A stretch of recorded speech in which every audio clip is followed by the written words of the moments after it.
আমরা আর কোনো নৈরাজ্য করবো না, আমরা দেশ বিনির্মাণে সবাই কাজ করবো। আপনাদের দ্বারা এই দেশের কোনো ক্ষতি যেন না হয়,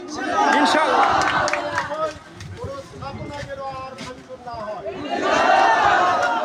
সবাই আজকের যে তরুণ প্রজন্ম, আপনারা এই দেশ করবেন, আমরা আপনাদেরকে সহযোগিতা করব।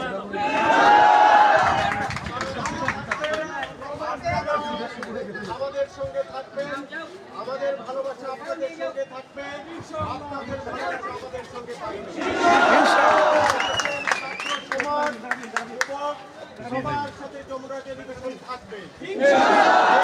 অন্যায়ের বিরুদ্ধে যমুনা টেলিভিশন সবসময় ছিল, ভবিষ্যতেও থাকবে।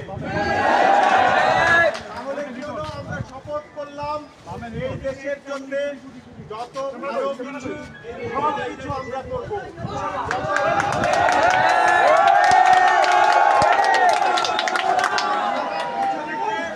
আমরা মিলে থাকবো। সবাইকে অনেক ধন্যবাদ, অনেক কৃতজ্ঞতা।